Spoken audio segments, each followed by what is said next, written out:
Buenos días a todos, a todas, bienvenidos a un nuevo conversatorio que en el contexto de los 80 años que conmemora muy pronto nuestra Confederación Bancaria, hemos invitado a debatir sobre los aspectos legales, especialmente referido a algunas leyes que se han promulgado en el último tiempo y que han generado bastantes controversias.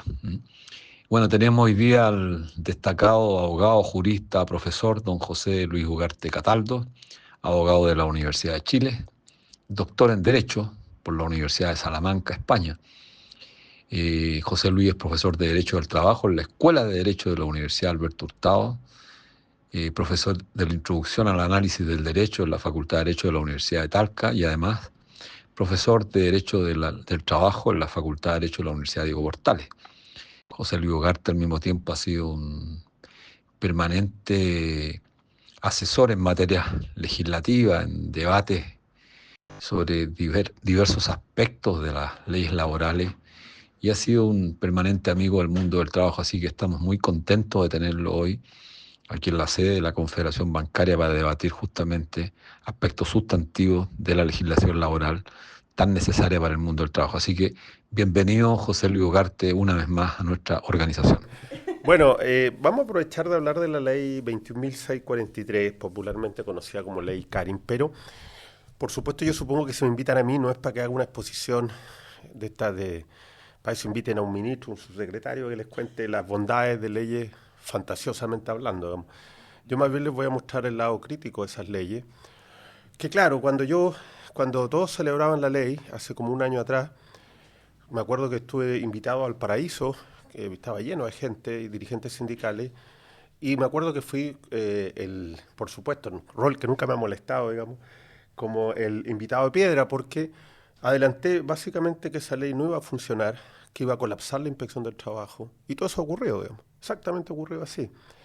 Por supuesto, en el momento habían autoridades, se molestaron, porque están acostumbrados a que los aplaudan, no a que los critican, pero partamos por ahí, digamos, la ley Karin es otro diseño legal ineficiente que no ha transformado el mundo del trabajo, pero que tiene un alto costo. El alto costo es que la inspección del trabajo hoy día está prácticamente colapsada y en el suelo, digamos, y esto lo saben todas las autoridades, te lo va a decir toda la gente de la inspección. El único que no se lo va a decir es el director de trabajo de turno, por razones obvias, digamos. Pero esto es una cuestión muy previsible y por lo tanto no espero mostrarles más que la ley en detalle, cosa que no, en mi opinión, no tiene mayor atractivo, sino explicar cómo la ley Karin o la ley 21.643 es expresión de este periodo histórico, digamos así. No es solo una ley más, expresa dos cuestiones muy importantes que, en mi opinión, quiero destacar. Por un lado, un gobierno, un poco una parte de la izquierda que no tiene vínculos con el mundo de los trabajadores y entonces lee el trabajo desde afuera, por decirlo así, y entonces cree que estas leyes son avances, transformaciones relevantes, sin tocar ninguna estructura de poder, por así decirlo. Y por otro lado, la debilidad del movimiento sindical, digamos, que no está en condiciones de presionar ni de obtener leyes que, entre comillas, lo ayuden o mejoren su posición. Este más o menos, en mi opinión, esta ley expresa esas dos cosas al mismo tiempo. Entonces, voy a aprovechar la ley, después de hacer una pequeña explicación de la ley, digamos, que ustedes probablemente conocen mejor que yo, y de ahí voy a tratar de leer a partir de esa ley rasgos de lo que está ocurriendo en Chile con la relación gobierno-sindicato, con la situación, digámoslo así, de la izquierda en términos del trabajo, etcétera, etcétera. Es más o menos lo que voy a intentar hacer en esta exposición. Bueno, dicho, y después conversaremos, ¿no? Y criticaremos y lo haremos, lo que hacemos siempre, básicamente. Y a lo que nos gusta a todo esto. Fíjense que, bueno, si uno mira la ley, la estructura básica de esa ley, que me costaría explicarles, si no, salvo que sean abogados que se dedican a esto, lo defectuosa que es la redacción de la ley. Es una ley especialmente defectuosa, digamos, técnicamente muy mala, digamos. Eh, y esa ley tiene como característica, yo diría, tres o cuatro cosas, digamos, que no son inocentes a todo esto, digamos. Lo primero es que se redefinen las figuras de acoso laboral y sexual, No en los términos que explicó el gobierno, como todo esto. Por eso les decía, si ustedes quieren una versión fantasiosa de la ley, inviten a una autoridad, digamos, que no tiene ni idea de cómo funciona la ley y todo esto. Digamos. Porque la ley es bastante modesta en términos de la definición de acoso sexual y laboral. De hecho, la definición de acoso sexual es la misma que tenía el código desde antes de la ley, digamos. Que es una definición muy criticada todo esto. Porque la ley, el código antes de la ley 21.643, definía acoso sexual como requerimiento, igual que ahora, si se mantuvo. Eso había sido muy criticado y eso habla de la torpeza técnica de esta ley. Digamos. Ese era un punto en que había acuerdo que estaba mal definido el acoso sexual porque al exigir requerimiento quedaba fuera la figura de acoso sexual ambiental, ¿no? Aquel cuando yo creo un ambiente hostil, sexualmente hablando, pero sin requerimientos sobre la afectada o sobre el afectado. Eso había traído problemas jurisprudenciales, digamos. Y fíjense que eso, que había consenso, la ley no lo toca, digamos. Y se mantiene la misma definición, o sea, van a perpetuarse los problemas que se han planteado en la jurisprudencia sobre el requerimiento. Por suerte, le adelanto, los jueces del trabajo han de facto superado esa definición restrictiva, porque, como voy a explicar más adelante, esto se ve. Y esa es otra cuestión que, en mi opinión, el legislador y el gobierno no entiende. Estos temas terminan en tutela laboral, que yo sé que ustedes más o menos han escuchado hablar de eso. Entonces, fíjense que entonces tenemos y una definición nueva de acoso laboral, digamos, donde el gran mérito se dice es que se eliminó la expresión reiteración. Esto se dice, ¿no? Entonces, esto es una gran nueva ley. Bueno, eso es muy cuestionable. ¿En qué sentido? En que, para ser honesto, como esto va a terminar en tutela, cuando digo va a terminar, ya lo explico, cuando usted tenga un conflicto real de acoso, y esto, la sangre llega al río, digamos, ustedes lo saben porque conocen de esto, termina en los tribunales y eso termina a través de la acción de tutela, que se llama, que es la protección de derechos fundamentales. En tutela nunca se exigió reiteración, digamos. Por lo tanto, se inventó un problema y se le solucionó, no sé si se entiende, pero no había nada que solucionar porque ya se vio un hecho grave, un hecho episódico, no reiterado, se consideraba más que acoso vulneración de derechos fundamentales. Esto es una cuestión muy técnica, pero quiero mostrar porque se ha puesto mucho acento en esto del acoso laboral, la eliminación de la reiteración como un gran avance. En mi opinión es un gran problema, porque lo que está ocurriendo en la práctica es que esto es un gran incentivo a denunciar acosos en hechos que no tienen ninguna relevancia. Y esto también y en esto es que tiene culpa no la ley y el gobierno, ¿no? Porque se hizo una socialización de esta ley tan exagerada, tan disparatada, que se le dio a entender a la gente que de buena fe cree que prácticamente todo es acoso, digamos. Cualquier conducta que me desagrade en el lugar de trabajo es acoso. Bueno, les tengo una mala noticia, digamos. Por eso estoy vetado en todos lados. Les tengo una mala noticia. Esto no funciona así en los tribunales. Cuando usted lleve esos casos a los tribunales, no va a ganar nada de eso, digamos. Es más, les puedo desde ya dar un dato. De 10 demandas de acoso, se acoge una. 9 se rechazan, digamos.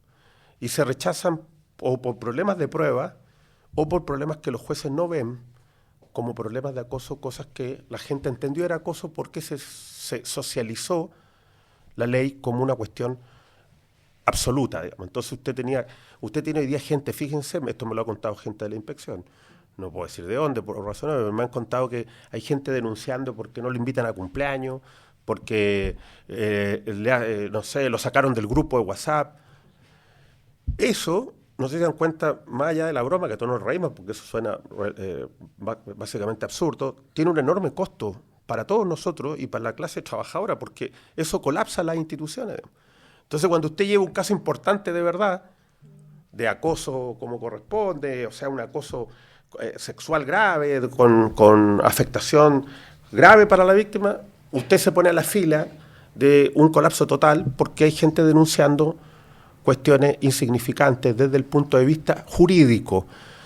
No voy a evaluar si a una persona el que otro no le hable le produce un dolor emocional, eso no me voy a meter en ese berenjenal, digamos. Cada uno sabrá, pero esto es derecho, digamos. Esto tiene que ser trasladado a las leyes, digamos, si no queda en lindas intenciones, digamos. Entonces, fíjense, el problema que tiene la eliminación de la reiteración es que nuestro sistema legal se quedó sin filtro para distinguir entre las conductas que realmente son jurídicamente relevantes de estas cuestiones inofensivas, digamos. Y por supuesto, por otro lado, está el gremio de los abogados, ¿no? Que está absolutamente interesado en inflar todas estas cosas por razones obvias, digamos.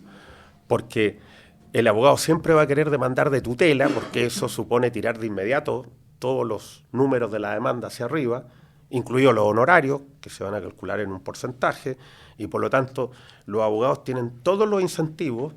No lo estoy criticando, todo esto está grabando, esto no. A mi gremio no lo estoy criticando, pero lo que quiero decirles es que esto es obvio, digamos, el legislador tiene que prever que esto va a ocurrir. Entonces usted tiene abogados demandando por cualquier cosa, porque quieren que su demanda sea una grave vulneración. Los abogados siempre ponen esas cosas, ¿no? Una gravísima vulneración, y vamos a ir por daño moral. Si usted estudia los resultados de eso, nunca ocurre nada, digamos. ¿Por qué? Porque las acciones de tutela mayoritariamente se pierden en los tribunales. Y las de acoso más aún, digamos. Y esta era una parte de mi crítica a la ley, digamos. Yo lo dije por Twitter y en otros lugares, en esa charla inicial que di, me acuerdo. Es una ley apresurada, digamos, porque no se hacen este tipo de reflexiones, digamos. Es una ley que había que sacarla rápido porque el gobierno necesitaba éxito, digamos. Y necesita éxito rápido y sobre todo éxito, que es una crítica que después quiero señalar, éxitos performáticos. No sé si se entiende. Performance para las redes, digamos. Da lo mismo si esto va a colapsar la inspección del trabajo porque tenemos unos políticos que les importa el momento, y el momento de las redes, digamos. Entonces, lo que ocurre es que había que tener una ley luego, rápida, que era una ley además que tenía cierta sintonía ideológica con el gobierno, y por lo tanto había que apurarla. Que todo vaya a quedar así como lo estoy explicando, a medias tintas, mal hecho, da lo mismo, digamos, para efectos de los políticos. Entonces, fíjese que tenemos un problema con la socialización de la ley. La mayoría de esos acosos no son acosos, esto lo digo con total responsabilidad, y lo van a perder en los tribunales, la gente que lleve esos casos a los tribunales. Se le ha creado expectativa al mundo del trabajo sobre conductas que son desagradables, ojo, pero que no son jurídicamente ilícitas, ¿se entiende? Ahí no sé si se dan cuenta, voy a tirar esa línea, no creo que siga por acá, pero habría que preguntarse qué ideología sobre el trabajo hay ahí, digamos. Cuidado con sumarse tan fácilmente a la ideología del trabajo como un lugar feliz, digamos. Como un lugar armonioso, digamos. Pregúntese a quién le conviene ese tipo de metáfora, digamos. Les recuerdo que el conflicto hoy día está criminalizado en la socialización de esta ley, porque incluso de acoso, discutir con alguien ya le estamos lindando el acoso, digamos. La pregunta es esta, digamos, ¿sobre qué ideología del trabajo se construyó el sindicalismo, por ejemplo? El sindicalismo se construyó sobre la ideología del conflicto, digamos. El lugar de trabajo no es un lugar armonioso, es un lugar de resistencia, de conflicto, de cooperación también, pero también de conflicto. Cuidado con leyes que parecen inocentes y van legitimando poco a poco la idea que los lugares de trabajo tienen que ser como cementerios, ¿no? O sea, no debe haber ningún conflicto, ni discusión, ni controversia, porque eso rápidamente puede ser leído como acoso, ¿no? Como una conducta, ni hablar con otro concepto. Yo sé que esto es polémico lo que voy a decir, pero yo espero que este sea un espacio racional, digamos, mis críticas no son emocionales, son racionales. Otro concepto que es muy popular y que en mi opinión, cuidado con ese concepto, que es la violencia en el trabajo. Cuidado que ¿cómo lo digo para que no suene mal, digamos? Que después cuidado con lo que deseamos, digamos, porque por violencia en el trabajo se puede entender la que ejercen los sindicatos en los lugares de trabajo. Solo les pido esto, digamos, que yo todavía no lo he logrado, que alguien que use el término violencia en el trabajo nos explique lo que es la violencia en el trabajo, que nos dé un concepto. No me reenvíen, por favor, al convenio 190 de la OIT, porque si alguien me reenvía, en mi opinión, no ha leído ni siquiera el convenio, digamos. Si hay un lugar donde no se define la violencia en el trabajo, en el convenio 190. Se dice situación que afecta. Bueno, cuénteme si la reforma de Bachelet se incorporó como práctica antisindical la fuerza física y moral en el ejercicio del derecho a huelga, digamos. Estamos a un tris de que entonces cuando los sindicatos se ponen a marchar fuera del meeting, digamos, el piquete, eso sea leído como un caso de violencia en el lugar de trabajo respecto a los que no son huelguistas, por ejemplo. Cuidado entonces con comprar o adquirir conceptos que son indeterminados y que su función debe ser controvertida, digamos. Si usted quiere decir por violencia el maltrato a una persona, eso se llama acoso. No necesitamos un concepto nuevo porque lo tenemos. Acoso, está en la ley. La ley 21.643, la ley Karim, define acoso laboral como maltrato y humillación. Lo que pasa es que a propósito de esa definición de maltrato y humillación se ha instalado una suerte de globo interpretativo de que a partir de eso todo es acoso y a eso se añade la idea de violencia. Tenemos una suerte, nuestro legislador es muy mediocre, ¿no? Entonces la ley Karin no sabe qué hacer con la idea de violencia. ¿Cómo? Pero si yo fui a una charla y me dijeron que la violencia era un tema. Bueno, lea la ley. Yo he dado siempre ese consejo, Luis lo sabe, porque tenemos gente que defiende leyes que no ha leído, digamos. La ley 40 ahora la defendían con una pasión y ni la habían leído, digamos. Si usted va a defender una ley, bueno, tome la tarea básica, leerla por lo menos, digamos. Antes que se lo ordene el partido, los compañeros, por lo menos léala, digamos. Fíjese que la ley 21.643 no sabe qué hacer con la violencia en el trabajo. Y entonces, en el colmo, como había que incorporarla, porque está en la sintonía ideológica que tenía que tener la ley, por el convenio 190 y todo ese tipo de cosas, entonces el legislador chileno, la ley dice que es la ejercida por terceros. Eso es lo que dice la ley Karin sobre la violencia. Y ahí ya el disparate es total, pues, porque fíjese lo que está diciendo la ley. Le está diciendo que la conducta X la hace el empleador, no es violencia, pero si la hace un tercero, es violencia. Una conducta no es violencia por quien la ejecuta, no sé si se entiende. Eso muestra que nuestro legislador torpemente no sabía qué hacer. Yo me imagino ahí asesores como a las 3 de la mañana metiendo algo porque estaba la orden que tenía que ir el término y lo metieron ahí. Eso lo hace inofensivo jurídicamente, ese concepto para efectos de lo legal, no los efectos políticos. Para efectos legales no tiene ninguna importancia. En los tribunales, en lo legal se va a seguir demandando acoso y la violencia, como la ley no logra decirnos lo que es la violencia, es un problema. Pero cuidado, solo pongo esto en alerta, digamos. Si queremos trabajar en una idea indeterminada como la violencia en el lugar de trabajo, tenemos que ponernos como requisito determinar qué es eso. Y preguntarnos si eso no se nos puede volver en contra, porque los sindicatos son históricamente una fuerza de resistencia y conflicto, digamos. Y la pregunta es si no estaremos creando un monstruo que nos devore, digamos. Y entonces, cuando usted vaya a presionar fuera en la huelga, el piquete, entonces le digan, pero eso es violencia en el lugar de trabajo, digamos. Cuidado con eso, solo lo pongo en alerta porque, bueno, este es el sentido de hacer esto, ¿no? De mostrarles más allá de lo evidente y los debates que estos se pueden organizar. Yo entiendo que hay otros países, yo sé que usted que tiene muchos contactos internacionales donde este tema puede ser importante, pero cuidado, en muchos países latinoamericanos no hay una acción de tutela como en Chile. Y por lo tanto están más atrasados. Es raro decir que están más atrasados en materia laboral que nosotros, pero en esta área es verdad. Nosotros tenemos mucho recorrido, al menos jurídico, otra cosa en las relaciones laborales reales, pero desde el punto de vista legal nosotros tenemos mucho recorrido en materia de acoso y tenemos jurisprudencia y tenemos casos. Y mi punto es que la idea de violencia no nos aporta nada a lo que ya tenemos jurídicamente, porque hay gente que me podría decir, bueno, pero visibiliza. Eso también hay que tenerlo cuidado, porque llevamos puras leyes que visibilizan, digamos, pero que no cambian las cosas, digamos. Ese es un punto al cual me voy a referir después. Bueno, pero me metí por un lado que no quería ir, volvamos. Les estaba explicando la idea conceptual, ¿no? La ley elimina la reiteración, yo le habría dado una vuelta más a eso.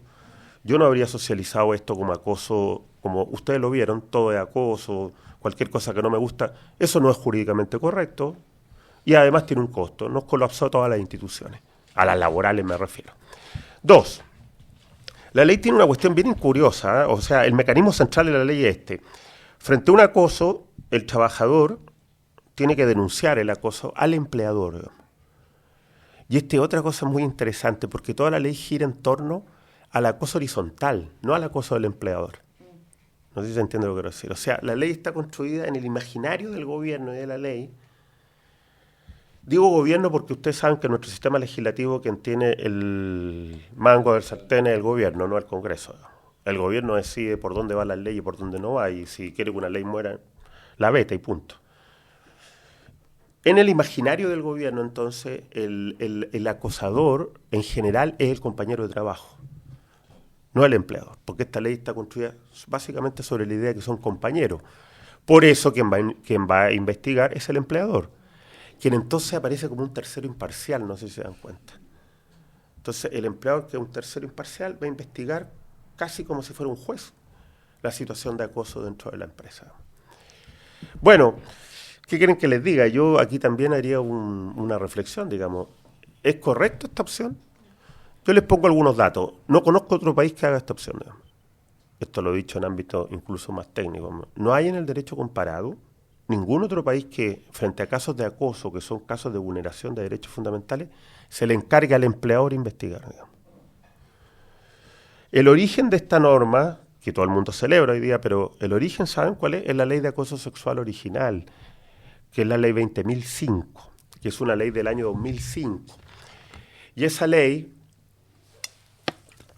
estableció esto como una medida de última hora, porque estamos en el año 2005, otro Chile, digamos, en términos de cultura sobre acoso, ¿no? Porque los empleadores en Chile tenían mucho miedo que era la época en que como que se había que esconder los casos de acoso, ¿no? Entonces tenían mucho temor a que la inspección del trabajo investigara y llegara a la empresa. Entonces se creó esta idea, chilensis total, de que el empleador me investigara, digamos. O sea, una idea hecha para un caso casi con una mala idea, porque era más bien vinculada a la idea que el empleador no se viera expuesto a la inspección del trabajo en materia de acoso, terminó siendo la regla general, digamos. Y entonces en Chile lo que hemos venido haciendo desde esa fecha hasta ahora es que toda ley que se dicta investiga al empleador. Y la izquierda le tomó un cariño a esa idea impresionante, digamos. Bueno, a la izquierda póngale todas las comillas que quiera, porque Luis me mira de inmediato. Póngale 4 comillas, digamos, ¿estamos de acuerdo? Fíjense, Bachelet, igualdad salarial. ¿Qué quieren que les diga? En la época, pucha, lástima no andar con los videos, digamos, pero vea la ceremonia que se hizo en La Moneda por la famosa ley de igualdad. No, ahora se acaba la desigualdad salarial, ¿eh? Ahora sí que sí. Y todo el mundo celebrando, etcétera. Bueno, esa ley dice exactamente esto. ¿Sabe lo que dice? Que si una trabajadora considera que le están pagando menos por razones de género, tiene que denunciar al empleador. Pero mire el disparate, si el propio empleador es el que le está pagando menos, digamos. No sé si se entiende la lógica. Yo denuncio ante a quien mismo acuso de que me está pagando menos, digamos, por razón de género. ¿Se entiende por qué en el derecho comparado nadie hace esto, digamos? Este es el artículo 62 bis del Código del Trabajo, el que estoy... Ábranlo ahí y lo van a ver. Con una norma peor aún, porque esa ley sí que es disparatada, digamos, estoy hablando del gobierno de Bachelet. La trabajadora está obligada a hacerlo antes de ir a los tribunales, digamos. Es un disparate total, digamos. Yo recuerdo que esa vez me invitaron, tenía mejor fama en esa época, y me invitaron a una exposición en estos servicios, no me acuerdo si el Ministerio de la Mujer todavía no lo era, y dije que esta ley no iba a funcionar, digamos. Por supuesto no me volvieron a invitar, pero fíjese una cosa, no ha funcionado, digamos. O alguien de esta sala cree que ha funcionado. Conozco un fallo en 10 años deben ser un solo fallo sobre esto. Digamos. Y todo el mundo que trabaja en trabajo de punta y tal dice que es un fracaso. Digamos. Pero no hay que esperar que la ley fracase, uno lo sabe desde el principio. Digamos. Esto es lo más absurdo de todo. Digamos. Por supuesto a los gobiernos no les gusta esto porque ya que lograron sacar una ley, necesitan el éxito rápido si quieren ser candidatos, digamos. Entonces, todas estas cuestiones son, ¿cómo decirlo?, pero grulladas, digamos, inconvenientes menores, digamos. El problema es que esos inconvenientes son los que van a vivir los trabajadores en la vida real, digamos. Entonces, fíjese, se enamoraron de la idea que el empleador investiga, digamos. Y la ley 21.643, la ley Karin, lleva esto al extremo absoluto, digamos. El empleador investiga, claro, usted le va a decir, pero se les da plazo y se les pone... ¿Qué me respondería alguien? Hagamos la mejor versión de alguien que no esté de acuerdo aquí que quisiera defender la ley, digamos, ¿no? Los buenos abogados hacen eso, ¿no? Construyen al mejor contrincante, no al peor. Me diría, bueno, José Luis, pero hay que reconocer que hay limitaciones porque el empleador investiga, pero después tiene que enviar la investigación a la inspección del trabajo. ¿Sí o no? Sí. Eso me diría. Porque el empleador investiga y después que investigó, envía la investigación a la inspección. ¿Estamos? Ya. Bueno, quise ser lo más generoso con mi... Pero ¿qué garantía esa? Primero, tiene una inspección colapsada. Segundo, la inspección del trabajo, ¿sabe lo que hace?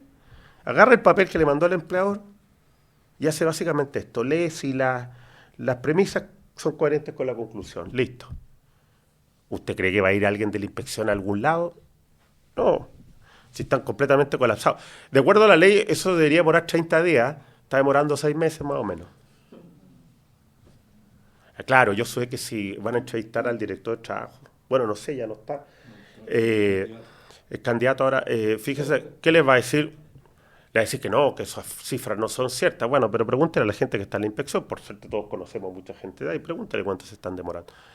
Pero como los abogados de empresa son más inteligentes, tienen más influencia en estos gobiernos que los abogados de los trabajadores, obtuvieron una norma maravillosa.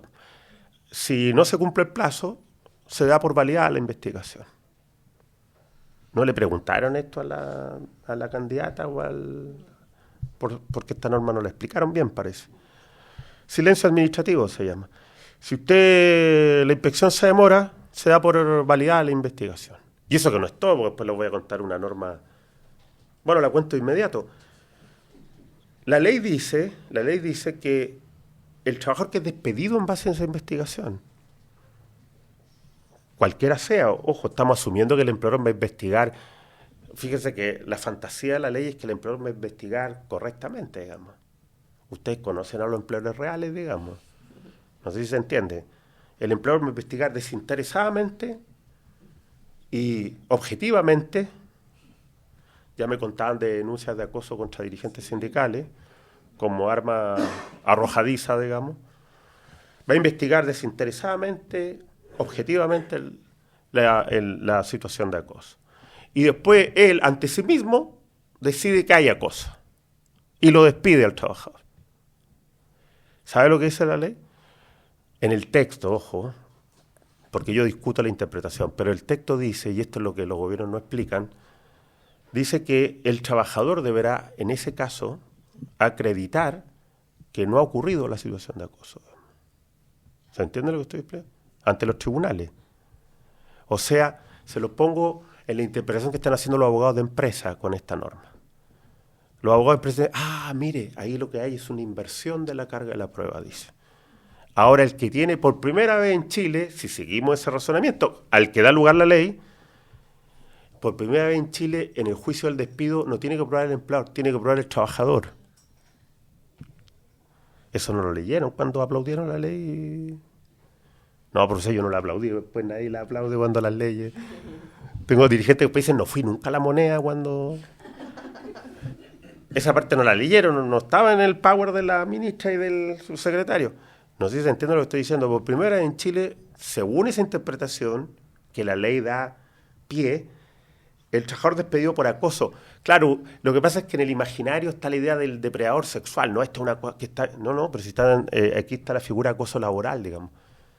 Se le está aplicando a dirigentes sindicales, se le va a aplicar a trabajadores comunes y corrientes, que pueden haber tenido una discusión con un jefe medio, en altisonante, y entonces el jefe medio lo va a denunciar por acoso, por violencia. Y la ley le está diciendo que entonces usted va a tener que acreditar contra el informe del empleador, informe que nadie controló porque lo hizo el propio empleador, digamos. ¿Se está entendiendo el mecanismo, no? Claro, yo, nota a pie de página, yo discrepo de esa interpretación. Yo considero que la norma no da para interpretar de esta manera, pero eso no exime de culpa al gobierno, digamos, porque la regla sí genera controversia, digamos, y está redactada por los técnicos del gobierno y es aprobada por los parlamentarios de este gobierno que no se percatan o no cautelan los intereses de los trabajadores en este punto, digamos. ¿Qué van a decir los jueces? Fíjense, digamos, igual que la reforma de Bachelet en manos de los jueces. Los jueces van a tener que decidir si esa regla se interpreta así o se interpreta de otra manera. Pero usted tiene una regla evidentemente mal redactada y que, como ya les digo, muchos abogados de empresas están interpretando como que la ley le traslada el problema al trabajador. Pero vuelvo a lo del informe, que es lo que me interesa, ¿no? No vale la pena preguntarnos, ¿por qué investiga el empleador? Si se trata de una situación de derechos fundamentales. No sé si se dan cuenta, ¿no podríamos sostener que hay una privatización de un tema público, digamos? La vulneración de derechos fundamentales es un tema público. O sea, el encargado debería ser ¿quién? El Estado. ¿Por qué seguimos dándole poderes al empleador, que es un particular, un privado, para que investigue cuestiones de derechos fundamentales? ¿No debería ser esto, como ocurre en el derecho comparado, un problema de la inspección del trabajo y los tribunales? Claro, alguien me diría, José Luis, pero entonces, si estoy de acuerdo con eso, nos volvemos a pisar la cola, porque tú mismo estás diciendo que la inspección está colapsada. Bueno, ¿qué dije yo desde el principio? Hay que partir mejorando la institucionalidad antes de dictar estas leyes. No sé si se entiende. O sea, si usted quiere ponerse legislador y regular todas las situaciones de acoso, la violencia, sí, pero primero pregúntese quién las va a aplicar, digamos. Porque si no seguimos dictando leyes que son papel mojado, digamos. ¿Saben lo que deben esperar mucha gente de la inspección? Que como hubo este colapso por la gran cantidad de denuncias, la gente se da cuenta que no funciona. Y entonces deje de denunciar, no sé si se entiende la lógica. Pero esa es la lógica más disparatada que podemos sostener, digamos. Lo razonable es, claro, yo estoy pidiendo mucho, digamos, yo esperaría que un gobierno hiciera esto. Mire, ¿cuál es el déficit que tenemos institucional? En la inspección del trabajo en los tribunales. Partamos por ahí, ¿les parece? Claro, pero usted se da cuenta que ese TikTok no funciona, no nos vamos a poner a bailar por eso. A nadie. Aumentamos la votación en 200 funcionarios, nadie va a hacer un TikTok por eso, digamos. ¿Se entiende? Por eso no es popular eso. Y los gobiernos entonces les importa un poco lo mismo. No este también, por supuesto, pero todo lo anterior igual, digamos.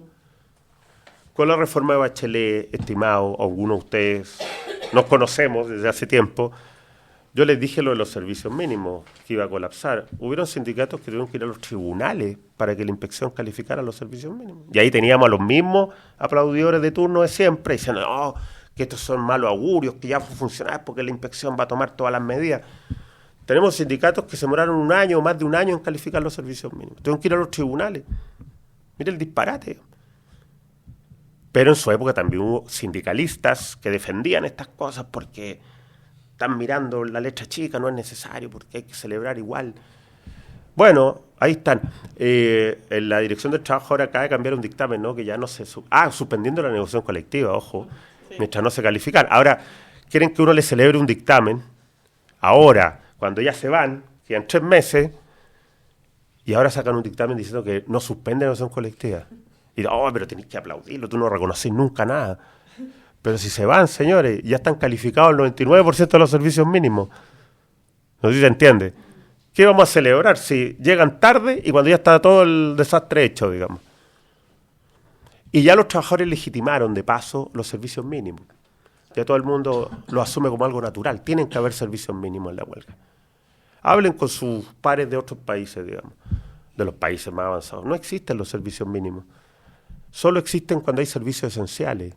Las empresas estratégicas, llamémoslo así. No, en Chile ahora todos los trabajadores están obligados, todos los sindicatos de Arica a Punta Arenas, a dar servicios mínimos. Pero ya se legitimó, ¿no? Y además tienen el tupé de decirle, oye, pero celébranos el dictamen porque estamos dando pasos relevantes. Bueno, estoy haciendo una exposición desordenada, ¿no?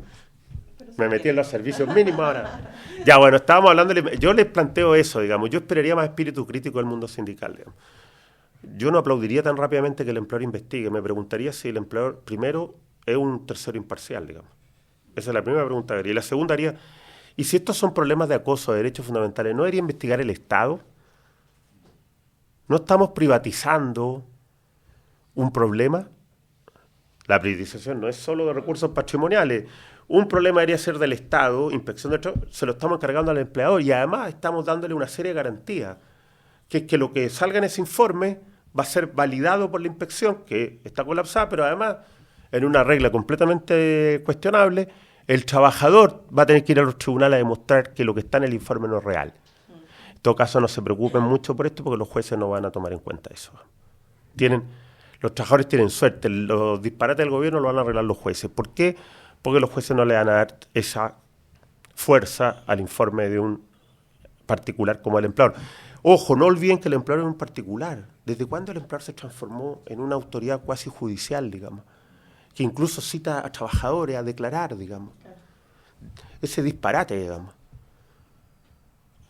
Yo espero que esto lo tengan en cuenta. Bueno, este es el mecanismo central, ¿no? El empleador investiga, por supuesto que hay garantía en la investigación. La pregunta es cómo esas garantías se van a hacer efectivas. ¿Se entiende lo que quiero decir? Usted me podría decir, profesor, pero la ley dice textual que el trabajador denunciado debe ser escuchado, la denunciante o el denunciante. Sí, todo esto está bien, pero no se cumple. ¿A dónde va a ir a reclamar? El empleador debe investigar con confidencialidad. Bueno, va a tener que ir a la inspección, para que eventualmente la inspección multe al empleador por incumplimiento de los deberes procedimentales, de escuchar, de confidencialidad, etcétera. Ojo, ¿Sabe cuál es la única cosa que no se multa? En la ley y en la jurisprudencia de la Inspección del Trabajo, el acoso del propio empleador. ¿Qué tal? O sea, si usted va a denunciar un acoso del empleador, la Inspección del Trabajo, eso es lo único que no multa. Le dice tiene que ir a los tribunales. ¿Se entiende más o menos el sinsentido de lo que estoy explicando? Bueno, digamos, claro, también hay medidas de prevención. Esto también mucha gente lo destaca como positivo. No tengo mucho que decir, no voy a criticar la prevención, pero siempre dije que tampoco hay que exagerar lo de la prevención. ¿Saben por qué? Porque es muy difícil hacer prevención sobre acoso, sobre todo sobre acoso laboral, porque en general van a ser medidas muy abstractas y genéricas, no sé si se entiende. ¿Qué va a decir el empleador? ¿Qué medidas de prevención va a tomar para que la gente en contacto no se acose? Bueno, poner que no se acosen, digamos. Pero aparte de eso, ¿qué? No sé si se entiende. Es muy difícil adelantarse en abstracto a una situación. Pero está bien, la prevención siempre es relevante. Lo tercero. Todo esto va a terminar en los tribunales. Cuando la cosa importe, no sé si se entiende. O sea, más bien que cuando la cosa importe, cuando la sangre llega al río. ¿A qué me refiero con la sangre llega al río?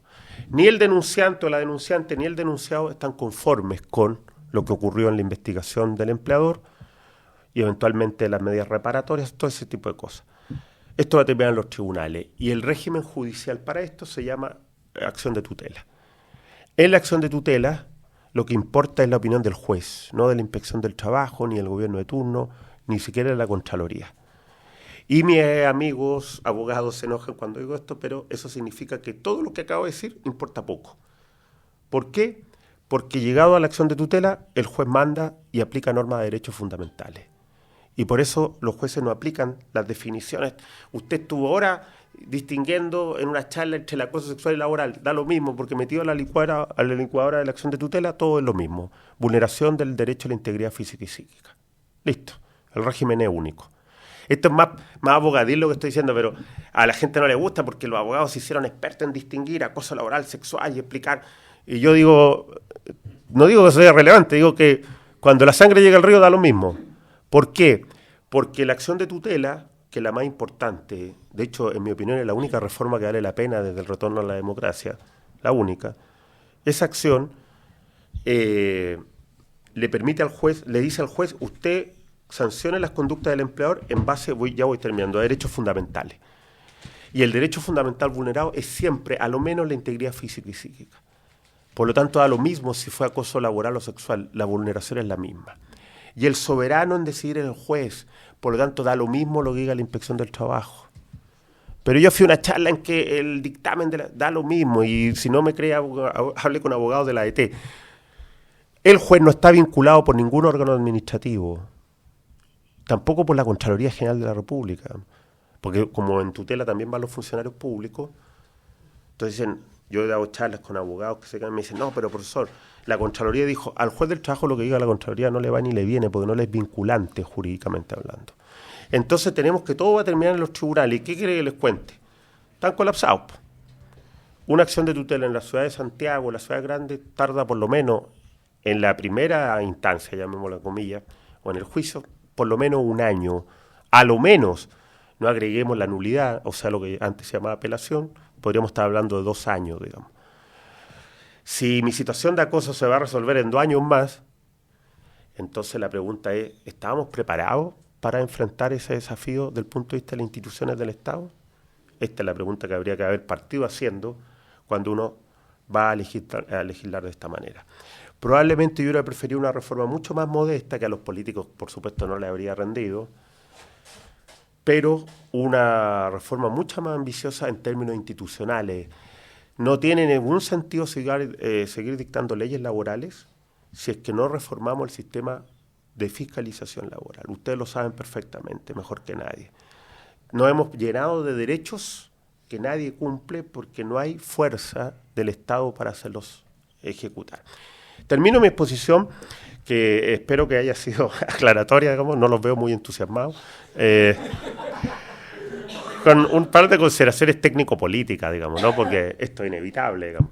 Lo primero, ¿qué nos enseña esto de la ley? Pero también nos enseña la ley de 40 horas también, ¿no? Y todas las leyes de este gobierno en materia laboral, digamos. Bueno, a propósito, aprovechemos un par de datos de esas leyes. Bueno, lo primero es que, bueno, a ver, ¿cómo lo digo? Está la idea en el sindicalismo, yo creo, vamos a partir por lo más filosófico hacia lo más concreto. Está la idea en el sindicalismo, yo creo que alimentado históricamente por el marxismo tradicional, digamos, esta idea que esta es una lucha entre dos clases, ¿no? Las leyes, en el ámbito de la producción, el trabajo, es la lucha, el conflicto entre dos clases, la clase obrera y la clase de los empresarios, burgueses, como los quiera llamar, ¿no?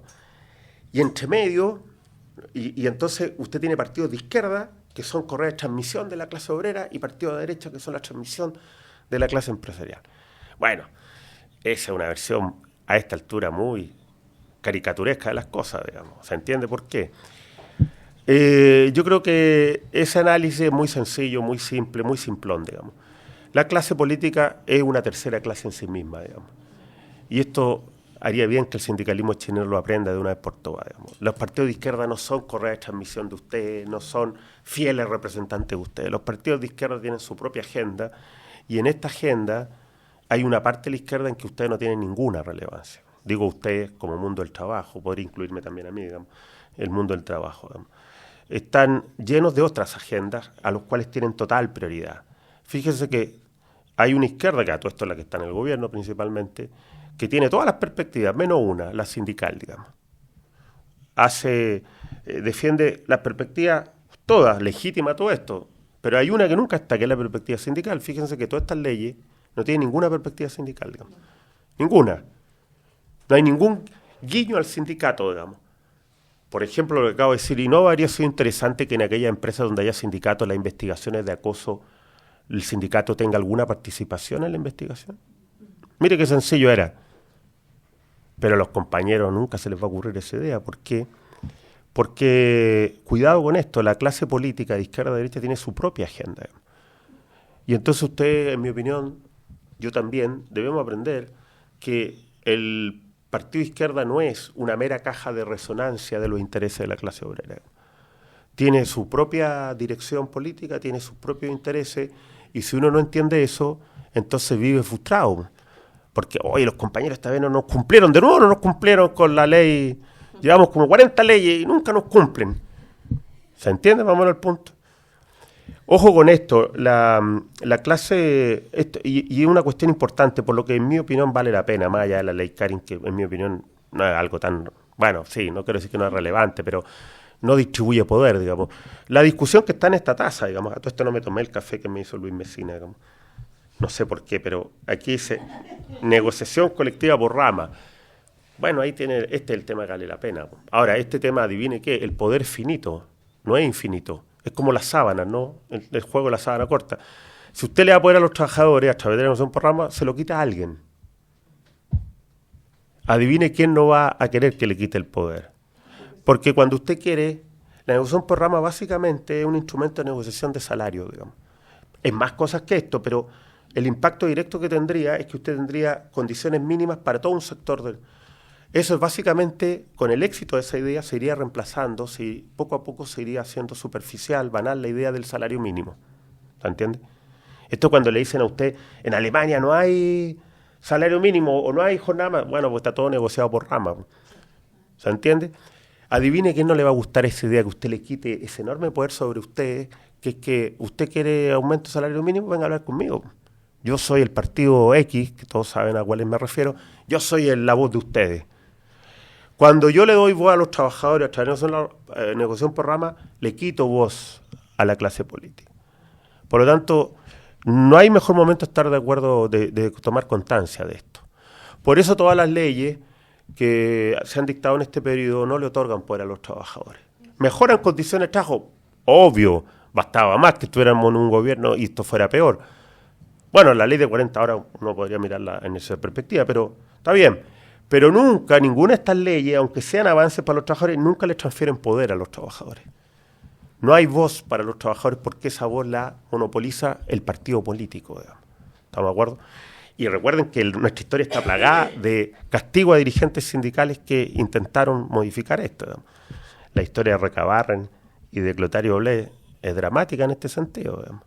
Tener voz propia del mundo sindical siempre es un atentado contra el poder de la clase política. Y esto hay que tenerlo, no estoy diciendo nada muy revolucionario por si acaso, digamos, esto es más o menos evidente. Pero las leyes lo expresan. Y lo segundo, cuidado, se ha creado una ideología jurídica, digámoslo así, que yo llamaría como de derecho blando, ¿no? ¿A qué me refiero? Que como hay poca convicción en esta clase política de avances laborales, hay muy poca convicción de transferirles poder a ustedes, es necesario que les diga, vamos a terminar un gobierno de izquierda, con todas las comillas que ya dije hay que ponerle, donde no se dictó una sola ley en favor de los sindicatos. No sé si el otro día dije esto en otro foro y veía gente cercana al gobierno molesta por esto, partear. Pero es un hecho objetivo, digamos. No es que la candidata nos diga que no lo pudo, no dictó una sola ley. Ya no, negoció un programa, eso es una quimera, digamos, que la anunciaron todos los 1 de mayo, le de acuerdo. A mí me dijeron, no, mañana está el proyecto, te lo mando por correo. No sé, reviso todos los días, se acabó el gobierno y todavía no me llega el... perdón, pero no solo eso, no se dictó una sola ley en cualquier materia. Eso va a ser un récord en la izquierda mundial, digamos. No debe haber otro gobierno de izquierda que no dictó una ley, ya, por último baje un quórum, no sé, cualquier cosa, no sé si se entiende. De 2 días más de fuero, no hay ni una sola ley. Si querían que celebráramos ese dictamen porque no hay leyes, digamos. Entonces usted tiene 4 años donde los sindicatos, o sea, ustedes, los trabajadores organizados, no registraron un avance legal, digamos. Eso me parece dramático, pero tiene que ver con lo que estoy explicando. Ahora, esta falta total de convicción está compensada, y quiero, a propósito de la ley de conciliación, etcétera, con algo que se ha ido colando poco a poco, y yo los llevamos a estar alerta, digamos, que esto, lo que yo llamo derechos blandos, digamos, que es como hacer avances que suponen el acuerdo del empleador. Nos estamos plagando de leyes que son derechos para trabajar, pero con acuerdo del empleador. Ese es un ejemplo. Pero tenemos muchos más. Oiga, usted, no, ahora le reconozco, pero con acuerdo a su empleador. Cuando la ley dice con acuerdo del empleador, le digo algo que usted sabe perfectamente y mejor que yo. No tiene ningún derecho, digamos.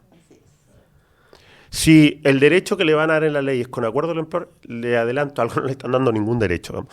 Le están reiterando que algo es obvio. Depende de la voluntad unilateral del empleador. Pero nos estamos llenando de leyes porque son una forma de hacer como que hay avance, hago la performance, me saco un TikTok bailando y el avance no es nada. Entonces usted está lleno de leyes, usted tiene derecho, el trabajador derecho, y al final, pero tiene que estar de acuerdo el empleador. Esa es la negación de los derechos laborales, y los derechos laborales son siempre contra el empleador, digamos. El empleador nunca está de acuerdo en los derechos laborales, digamos. Bueno, eso es lo último, y con esto sí que cierro. Bueno, lo último era lo siguiente, fíjense.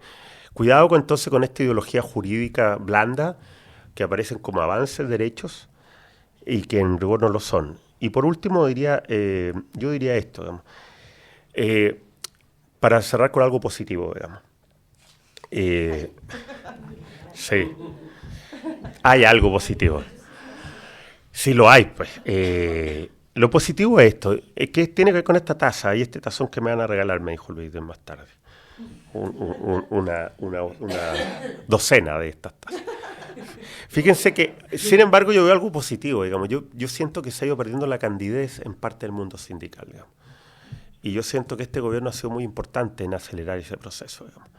Y se ha ido perdiendo esa candidez porque, por fin, en una larga historia, se ha ido poco a poco posicionando el verdadero tema central de esta cuestión, que es la negociación ramal. ¿Por qué la negociación ramal es tan importante? Mucho más importante que todas estas leyes que hemos estado comentando acá. Porque es la verdadera reforma que transfiere poder a los trabajadores. Y entonces yo lo invitaría a tener este estándar para evaluar las futuras reformas que probablemente tengan que esperar un periodo político largo, pero eso es lo que tienen que prepararse los trabajadores, digamos. Los trabajadores tienen que tener su propia agenda, en mi opinión, distinta a los ciclos de los partidos políticos, digamos. Y aprovechar a los partidos cuando corresponda, porque los partidos se aprovechan del mundo sindical también, digamos, para sus candidaturas, etcétera. Y en ese sentido, en mi opinión, para cerrar, la negociación por rama se ha situado por primera vez, y yo lo veo porque estuve en el norte, siempre me están invitando, por primera vez veo cierta sintonía en el mundo sindical, incluso muy desarticulado todavía, en que este es el único y gran tema relevante. ¿Y por qué el único y gran tema relevante? porque transfiere poder a los trabajadores. Y hoy día el problema de los trabajadores no es que haya más leyes que mejoren las condiciones particulares de tal o cual sector. Hoy día lo que necesitamos es que los trabajadores adquieran poder. Pero ese poder no se adquiere nunca gratuitamente. Siempre supone que alguien lo pierde. Y esa es la gran enseñanza, en mi opinión, que deja positivamente este periodo. Para avanzar, alguien tiene que retroceder, digamos. Y no necesariamente son los empresarios, es la propia clase política la que tiene que hacer concesiones al mundo sindical. Eso es la gran duda que tendremos en el futuro. Muchas gracias. Eso es. Cuidado, no es exactamente lo que dije, pero hay una cosa interesante en su exposición. Claro, mi crítica no es a que el empleador investigue siempre mal, digamos. Mi crítica es por qué investiga el empleador, que es distinto. Por supuesto que pueden haber empleadores que investiguen bien, pero le puedo dar una lista de empleadores que investigan mal, digamos. La pregunta es, bueno, y si va a investigar el empleador, ¿y por qué no participa el sindicato? Hágale esa pregunta a los gobiernos de turno, digamos. Usted le hace esa pregunta a las actuales autoridades del gobierno y se mueren, digamos, porque no saben qué responderle, digamos. Porque son de izquierda, pero su confianza está completamente depositada en los empleadores, no en los sindicatos, digamos. Y entonces, mi punto es, ¿y no sería eso una medida fortalecer a los sindicatos frente a los propios trabajadores como una voz imparcial que le daría otra dimensión a la denuncia? Porque si no queda el empleador a puertas a solas, digamos. Ahora, dicho esto, ya yendo a lo concreto, el empleador igual le es un tremendo problema todo esto. ¿Por qué? Porque el empleador, fíjese esa conducta que usted misma dice, ¿qué herramientas tiene el empleador para determinar si eso fue acoso o no? Si el empleador es un particular como usted, digamos. En un Estado de Derecho, se supone que esa confianza se la entregamos a un juez que está preparado, que tiene otra... El juez tiene otra herramienta. ¿Por qué? Porque el juez va a tener dos versiones de testigos, va a tener contraste, porque los abogados van a someter atención al testigo del otro. Nadie tiene esa calidad de la información, digamos. Menos la va a tener un empleador, no sé si se entiende, que es un particular que va a citar. La calidad de la investigación del empleador es deficiente, no porque sea mal empleador, simplemente porque es un particular. El problema es que la solución, por eso, recuerden lo que les dije, no hay otro país que yo conozca que tenga esta idea de que el empleador investiga los casos de acoso. En cualquier país le dirían, en un Estado de Derecho, igual es como que las prácticas antisindicales le investigar al empleador, no sé si se entiende. Una vulneración de derechos fundamentales la tiene que investigar y sancionar el Estado, no el empleador. Lo que pasa es que tenemos un tremendo problema que los políticos de izquierda a derecha no quieren ver, y no lo quieren ver porque eso clausuraría todo. Es que nadie quiere poner un peso en la inspección del trabajo de los tribunales, digamos. ¿Por qué? Porque no rinde políticamente, digamos. Si yo le digo a usted que mi gran proyecto de reforma es partir por la inspección, ni usted se va a entusiasmar que es dirigente sindical, digamos. Usted quiere que yo le diga un gran anuncio. Bueno, pero es que en mi opinión, si no hacemos eso, todo esto va a seguir siendo como lo estamos relatando acá, digamos. La inspección hasta esta ley hacía investigaciones relativamente rápidas, con cierta profundidad, pero eso ya no está funcionando, porque esta ley, entiendo que la demanda de la inspección del trabajo aumentó 6 veces. No sé si entiende lo que estoy diciendo, es como que su carga de trabajo se la multiplican por 6. ¿Qué institución va a dar abasto a eso, digamos? Bueno, pero dicho esto, en su caso, bueno, yo creo que mi consejo es que los casos conflictivos de acoso, no solo sexual y laboral, cualquiera de sea, los judicialicen, digamos. Porque el empleador, si no les da garantía en la investigación, etcétera, va a ser un problema, va a quedar esta duda que usted dice siempre planteado. Y fíjense que fuerza a los trabajadores a renunciar, digamos. Esa no puede ser una buena solución, digamos. Pero la ley no tiene ninguna protección frente a esta situación, digamos.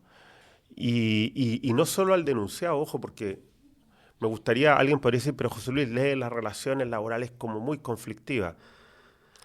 Yo me contaban abogados de la inspección que ya tienen casos de que, y yo lo dije abstractamente, pero no conocía casos, que muchos empleadores van a despedir al denunciante o la denunciante, porque con eso se sacan todo este problema encima, digamos.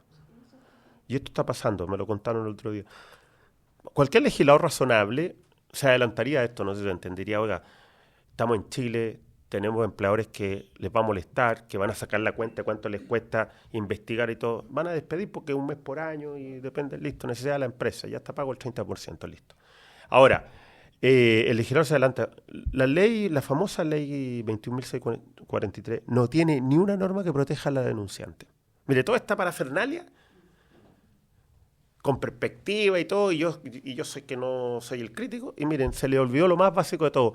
La ley no tiene ninguna norma de protección a la denunciante. O sea, el empleador podría perfectamente echarla por necesidad de la empresa, pagar un mes por año y se acabó el problema. Miren la construcción defectuosa de la ley. Entonces, ¿cuál es para cerrar este punto? El acoso sexual, en todo caso, no genera tantas controversias desde el punto de vista conceptual. El problema es el acoso laboral. Y lo que se eliminó en la reiteración es del acoso laboral, no del acoso sexual. El acoso sexual no requiere ser reiterado. Y para cerrar, cuidado, yo no dije, no se sigan de mis palabras, que no se requiere prueba, al revés. El problema que va a tener quien denuncie un acoso es que lo va a tener que probar. Y la mayoría de esos casos, cuando llegan a los tribunales, no se prueban. ¿Por qué? Porque los jueces le van a aplicar un estándar de prueba, digamos, le van a decir, deme elementos de prueba. No basta el mero testimonio de la denunciante, digamos. Usted va a tener que agregar otros medios de prueba. Esos medios de prueba van a ser eventualmente unos testigos, que son compañeros de trabajo. Usted sabe lo que suele ocurrir, que después no van a los tribunales, digamos. Tampoco, pero... y ojo, el documento hecho por el empleador, el informe, no le va a servir mucho porque, técnicamente hablando, eso no es un testigo. Digamos. Ese es otro problema que nadie quiere decir, digamos. El empleador, cuando entrevista a trabajadores, porque ¿qué va a hacer el empleador? Tomemos el empleador bien intencionado, digamos, que quiere investigar y que quiere... Está bien. ¿Qué va a hacer? Tengo una denuncia como la que usted acaba de decir. Va a citar a personas, oiga, cuéntame qué pasó. Denunciante, denunciado. Ya, iba pasando Luis y lo vio. Ya, y Luis Mesina. Cuando eso llega a un juicio, si es que llega, porque la sangre llega al río, como digo yo, entonces usted, si la persona no renuncia, por ejemplo, y le aplican una sanción en la empresa, ¿qué le va a decir un abogado y lo razonable? Que vaya a los tribunales a cuestionar eso a través de la acción de tutela. El juez le va a decir, pero usted no va a poder decir, oiga, el acoso ocurrió, ¿por qué? Porque mire, aquí está, lo dijo Luis Mesina, va a decir, tráigame a Luis Mesina, porque en el papel, el testigo no es un papel, tiene que traerme una persona al tribunal. ¿Se entiende, no? Entonces, el informe del empleador tampoco sirve mucho. ¿Por qué? Porque son declaraciones de papel. Llegado a los tribunales, esto se lo va a decir cualquier abogado, usted me tiene que traer a la persona. ¿Qué va a pasar ahí? Que esa persona no va a ir, que no va a decir exactamente lo que dijo en el... Porque el empleador no es juez, digamos. Lo entrevistó nomás. A ver, anoten ahí, ¿qué dijo? Los empleadores con dinero, claro, esa otra fantasía de la ley, con esto... Esta idea de que vamos a contratar a personas expertas en prevención y con perspectiva se va a hacer la investigación con perspectiva de género. Pero si el 80% de las empresas en Chile son pymes, digamos, ¿de dónde van a sacar dinero para hacer eso, digamos? ¿Se entiende, no? Para muchos empleadores este es un problema, digamos, también. Pero bueno, nada, eso era más o menos lo que... Claro, ahora el punto ahí, miren, yo... ¿Qué habría hecho, digamos? El tema del acoso siempre va a ser difícil, digamos, de tratar. Por lo tanto, no hay soluciones sencillas, digamos. Esto lo digo respecto a la ley igual. El problema es que esto fue una ley apresurada, digamos. Entonces, fue una ley apurada por el gobierno porque quería tener una ley de este. Entonces, al apurarla, quedaron todos estos flancos abiertos, digamos. Por ejemplo, el que acabo de señalar, todos estos casos, como tú acabas de decir, tu caso es un caso que podría haber llegado la sangre al río y por tanto terminar en los tribunales. Bueno, la pregunta es, ¿qué hacemos cuando la palabra final la tiene un juez al que no lo vincula ninguna de las instituciones que estamos creando? No sé si se entiende. Entonces vamos a crear un procedimiento ante la mutual. Sí, pero al juez lo que diga la mutual no le va ni le viene, digamos. Algunos lo toman como antecedente, pero pueden no tomarlo, digamos. O lo que diga la inspección, tampoco. Entonces, y lo que diga el empleador, menos, porque el empleador es un particular. ¿Se entiende este punto? Entonces, la pregunta es... Y esta es mi crítica más de fondo, digamos. Más allá de que, porque no quiero decir que no haya necesidad de una ley sobre el acoso, digamos, el acoso es una realidad que hay que combatir, digamos, en el lugar de trabajo. Pero no hay suficiente voluntad y convicción para hacer un proceso de racionalización correcto para hacer leyes que puedan operar con todas estas piezas. No se entiende. Cuando la gente ve la situación, ninguna de las piezas encaja, digamos. Bueno, eso es porque tenemos un político extremadamente apurado por el espectáculo y que quieren sacar leyes rápido. El de 40 horas fue lo mismo. Perdón, en 40 horas hubo que reformar la ley. Después de que los que dijimos que la ley está mediocre y que no tuvieron que hacer otra ley porque les quedó mal hecha, digamos. tenemos ese problema. Ahora, interesante, yo creo, miren, déjenme a ver si estamos de acuerdo en esto. En los casos, muchos de esos casos, no es lo que estás contando tú, pero hay muchos casos de mala relación en el lugar de trabajo, ¿no? Digámoslo, de entornos de trabajo hostiles, digamos. Para mí, como laboralista, la solución se llama sindicatos, digamos, no leyes Carin, digamos. ¿Se entiende el punto? O sea, no podemos mejorar los lugares de trabajo a punta solamente de normas sobre acoso, digamos, porque no todo es acoso, digamos. Hay lugares donde el mal ambiente de trabajo se deriva de la falta de poder de los trabajadores, que entonces quedan sometidos a la arbitrariedad empresarial, digamos. En mi opinión, políticamente hablando, la solución a muchos de esos problemas son sindicatos fuertes, digamos, que puedan operar en un plano de horizontalidad con los empleadores. Lo que pasa es que hay una izquierda muy importante que eso no le hace sentido, digamos. ¿Se entiende, no? Y yo veo muchos problemas de convivencia laboral. En muchos países eso se soluciona con sindicatos que operen con el empleador, y por eso les decía, qué interesante hubiera sido que la ley hubiera explorado la participación de los sindicatos en las investigaciones. No como testigos, sino como parte de las investigaciones, eventualmente en los casos que comprometiera. Eso habría sido muy importante. Qué importante hubiera sido que el gobierno hubiera derogado el artículo 306 del Código de Trabajo que impide en la negociación colectiva las facultades de dirección y administración del empleador, digamos. Mire esa norma, qué fácil. Se deroga el 306, lo que le habría permitido a muchos sindicatos, como ocurre en muchos países, tener alguna voz en los procedimientos disciplinarios, digamos. Que hoy día, si ustedes lo plantean, se lo van a rechazar porque le van a decir que vulnera el 306 de las facultades de dirección. Mire, cuando la gente piensa que la única solución que tenemos es leyes y que de la inspección y tribunales, nunca se explora la vía de la acción sindical. Queremos que los sindicatos estén confinados en lo salarial nomás, que su única voz sea para pelear remuneraciones. No queremos que tengan incidencia en otras materias como esta que estamos conversando. Nada. Sí. Luis. Sí, dos cosas. Una, un matiz respecto a lo que planteaste en orden a que en el mundo moderno, en las relaciones laborales, esta tesis planteada por el sindicalismo de raigambre marxista podría estar de alguna forma superada por la historia. Bueno, en eso ahí tenemos una discrepancia porque... Vamos a hacer un seminario de eso. Sí, es relevante porque lo que apreciamos, quizás las formas con las que se manifiestan estas profundas diferencias han adquirido una connotación diferente.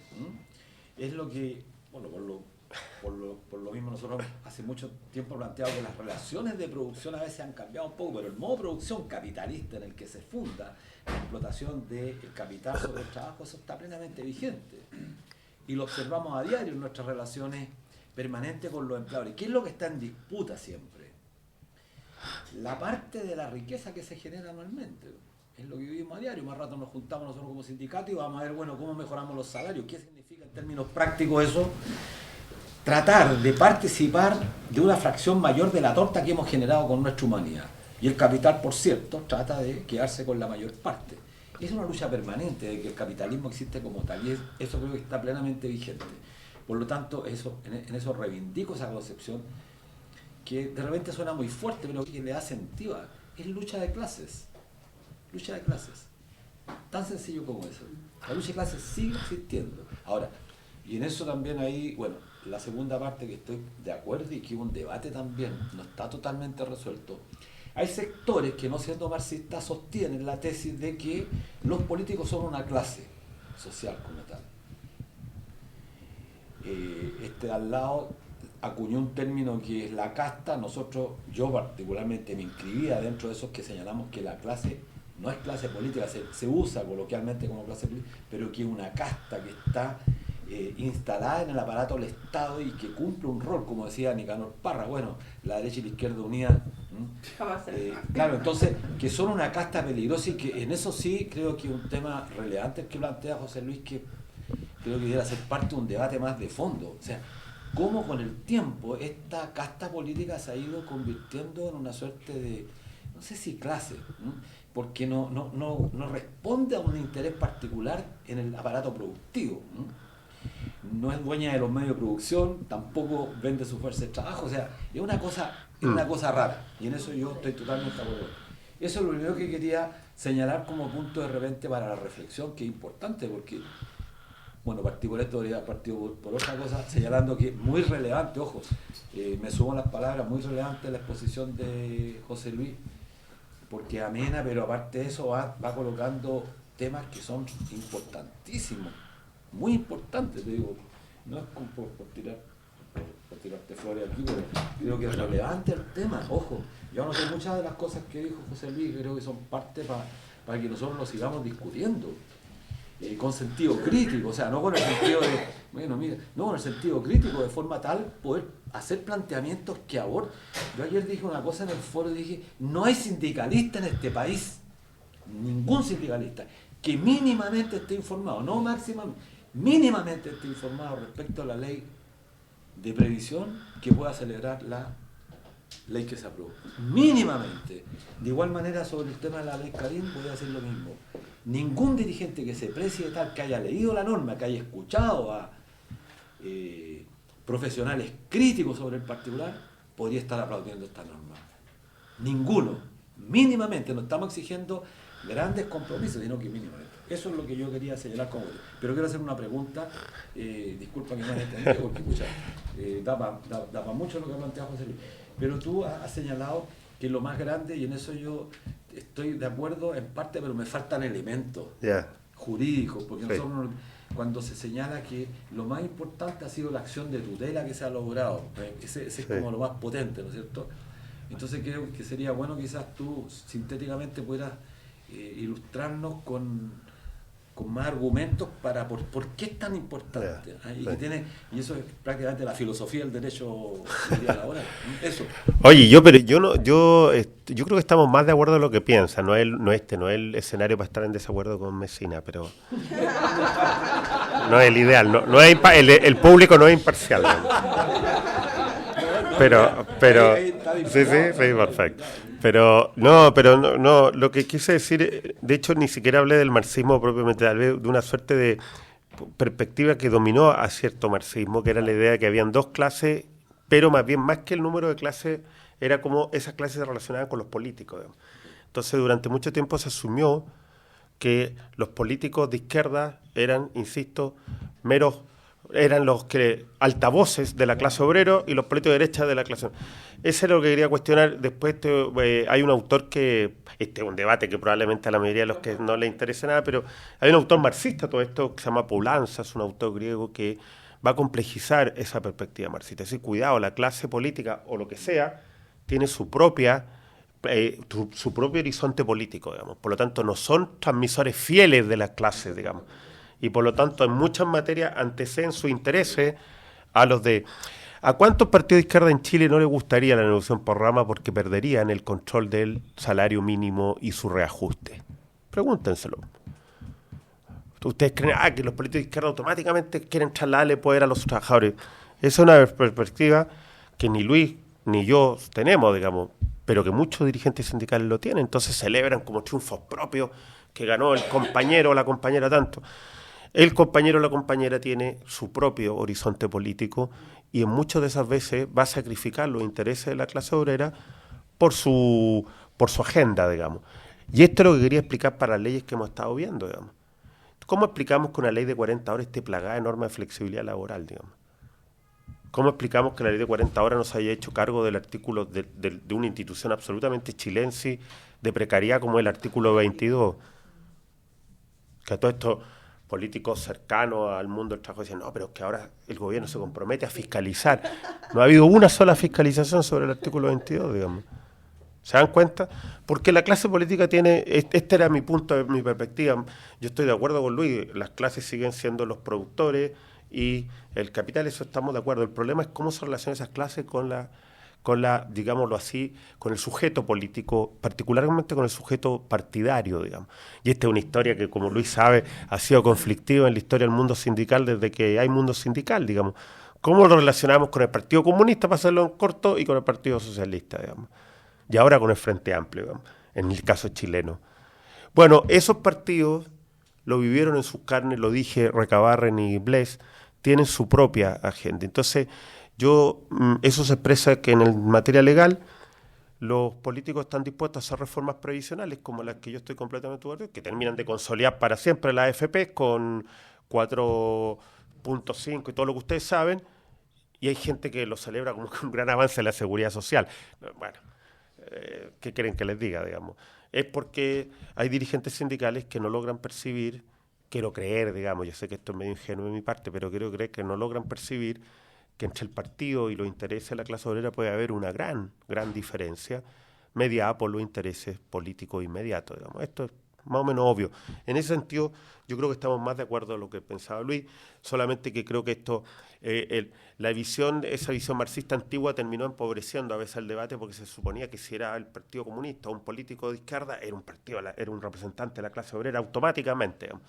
Esto era un poco lo que queríamos, y que lo hemos aprendido un poco a propósito, y voy a tu segunda pregunta.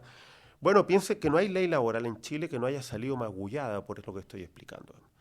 ¿Qué estoy explicando? Que los políticos que hacen las leyes no están escuchando relevantemente a la clase obrera. Están en rigor mediando entre los intereses de todos. Y entonces usted tiene todas las leyes laborales desde el retorno a la democracia con eso que llamamos en chileno popular letra chica, ¿no? Entonces, no hay ni un avance desnudo, digamos. Todos los avances se cobran en retroceso. 40 horas, retrocesos de flexibilidad laboral, consolidación del artículo 22, etcétera. Ley de multirut, básicamente un informe de la inspección, que todo esto pues se eliminó, pero la ley mantuvo básicamente la misma estructura de negociación colectiva, por lo tanto ganamos multirut, pero seguimos negociando igual que antes, digamos, porque no hay negociación fuera de la empresa obligatoria para los empleadores. Ya la reforma de Bachelet ni hablar. Entonces, en ese escenario de leyes completamente mediadas por los intereses políticos de la agenda política y no de los trabajadores, la acción de tutela aparece como una de las pocas acciones que, por desconocimiento, fue muy impulsada por María Esther Feria, todo esto. Esa ley salió, digámoslo así, limpia. Y tú tienes una acción judicial que, si uno mira el recorrido histórico, esto fue el año 2006-2007, la reforma procesal laboral hasta hoy, todo el mundo la debería considerar exitosa, ha ayudado mucho a los trabajadores en la protección de sus derechos, pero que yo diga esto no significa que una reforma sustancial al modelo de relaciones laborales, nada que ver. Solamente digo que en medio de tantas reformas mediocres, incluidas todas las de este gobierno, esa acción es la única que apareció como sin concesiones, digamos. Y de hecho, fíjate que algunas veces que se ha propuesto mejorarla, yo soy partidario que ni tocarla, porque con gobiernos como este vamos a salir completamente para atrás, digamos. Y ustedes saben que yo en materia de negociación por rama hasta agradecí que el gobierno no cumpla, haya sido tan débil e incumplido con la clase obrera, porque con el nivel que tuvo las leyes de este gobierno, la ley de negociación por rama habría terminado solo funcionando para flexibilidad laboral, digamos. O sea, usted puede negociar por rama, pero para superar los límites de jornada, ese tipo de cosas. No está eso sería interesante, digamos. Yo creo que la clase obrera tiene un tiempo, la clase sindical en rigor, para prepararse para el gran debate que vamos a tener en Chile en relaciones laborales, que es la negociación por rama. Esto es ineludible. Usted era profesor, pero usted sí que es ingenuo, está a punto de ganar la derecha y usted está pensando que vamos a abordar. Bueno, yo lo digo en este sentido. Las reformas, si uno las mira en Chile, toman 10 años por lo menos. Y a veces fracasan. Miren lo que ha pasado con la reforma previsional, digamos. ¿Quién de esta sala pensaba que íbamos a estar celebrando, íbamos a estar sosteniendo a alguien que convalidó completamente el sistema de FP, digamos? ¿Se han hecho esa pregunta? Las reformas importantes, a propósito del conflicto de clases, toman sangre, sudor, tiempo, digamos. Una reforma al calado de la negociación por rama requiere no solo estar preparado técnicamente, requiere una acumulación de poder político que supone mucho esfuerzo de la clase sindical, digamos, y hoy día no están en condiciones de abordar esa pelea, digamos. Un debate en el Congreso habría terminado siendo completamente perjudicial y los gobiernos se quedan con los títulos. Me acuerdo de la ley de subcontratación, ¿no? Andrade, me acuerdo que decía que gracias a esa ley se acababan los trabajadores de primera y segunda categoría, ¿se acuerdan? Y eso fue y todo, celebrando. Ustedes me dirán, pues si se acabaron los trabajadores de primera y segunda categoría. A los gobiernos les importan los eslogans, efectivamente. No bajan al... Y yo eso lo admito en los gobiernos porque son políticos al final del día. Bueno, es su pega, no sé si decirlo así, pero está bien, ya. Pero no lo admito en dirigentes sindicales.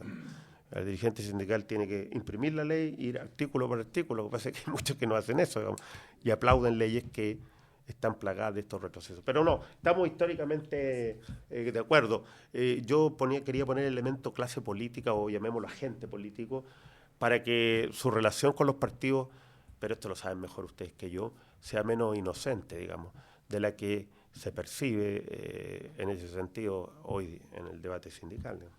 Punta, porque fíjate que tiene que ver con algo que los laboralistas en Chile en general no entienden, digamos, los abogados laboralistas, y es que los abogados laboralistas, yo no soy tan abogado laboralista porque no vivo de los juicios, no vivo de asesorar, entonces puedo tener una perspectiva más crítica. Los abogados laboralistas, que tengo muchos amigos en ese rubro, digamos, eso es corto porque pueden después escuchar que estoy... Con esto voy a perder honorarios, digamos. Claro, ellos creen que el juicio laboral es una forma adecuada de proteger a los trabajadores, digamos. Entonces quedan contentos. Y hay dirigentes sindicales que, probablemente influenciados por eso, creen que con los juicios, ganar un juicio es un triunfo, digamos. Probablemente sea una derrota en rigor, digamos. La mejor, y ahora explico lo que dije antes, la mejor protección de los trabajadores son los sindicatos, digamos. Usted dirá, pero si los sindicatos no tenemos una... Bueno, porque son los sindicatos en Chile, digamos. La mejor protección es un sindicato con poder que equilibre las relaciones laborales. Yo no veo, esa es la solución genérica, incluido para los casos de acoso, digamos. Yo creo que una empresa con sindicatos fuertes, los niveles de acoso descienden dramáticamente, digamos. Porque los propios agresores saben que hay relaciones laborales equilibradas, digamos. Usted dice, pero es que en nuestro caso no funciona así. Bueno, el problema entonces es que quizás no es un sindicato fuerte, digamos. ¿Se entiende, no? Pero esto es la perspectiva que hay que recuperar para la izquierda, digamos. No para la que gobernó ahora. Pienso en el futuro, digamos. Hay que recuperar, hay que dar esa batalla en la izquierda. Bueno, si hay alguien de derecha también lo puedo decir, pero supongo que a gente de derecha no le interesan tanto estos temas, digamos. Pero a propósito de lo que decíamos antes, la clase obrera y la izquierda, hay que recuperar esa izquierda cuyo centro de acción era poder para los trabajadores y para los sindicatos. Y eso no lo tuvimos en este gobierno y no lo vamos a tener con esta izquierda. Esto es importante saberlo. Y esa izquierda le diría a usted, y yo le diría a usted que la solución a el acoso y a otros problemas, la discriminación salarial, son sindicatos fuertes, no leyes donde el triunfo va a ser un juicio que va a terminar probablemente con el denunciante fuera de la empresa. Y ahora le respondo más en concreto, porque aproveché su pregunta para hacer esta máxima política. Porque los juicios tienen un límite, digamos. El juez puede hacer lo que usted quiera, pero no lo va a devolver a su lugar de trabajo. Si a duras penas lo logramos con los trabajadores con fuero, imagínese lo que va a hacer el juez. El juez le va a decir, yo voy a mandar, ¿verdad? Pero harina otro costal si esto va a funcionar en la vida real, digamos. ¿Se entiende? Entonces, ¿cuál es el punto? Puede ser que el denunciante de acoso o acoso termine fuera de la empresa. ¿Y de qué sirve todo esto de un juicio? Indemnizaciones, no más que eso. Eventualmente medidas reparatorias que lo contempla la acción de tutela, que pueden servir, en algunos casos son bastante interesantes. Yo he participado en algunas charlas y en la empresa eso tiene mucho impacto, en algunas, las que están muy esas medidas reparatorias que no son dinero tienen mucho impacto, que pueden decretarse judicialmente, no sé si las conocen, foros, pedir disculpas, seminarios, tienen impacto en los empleadores reputacionales, esos empleadores que están muy preocupados de su imagen, digamos.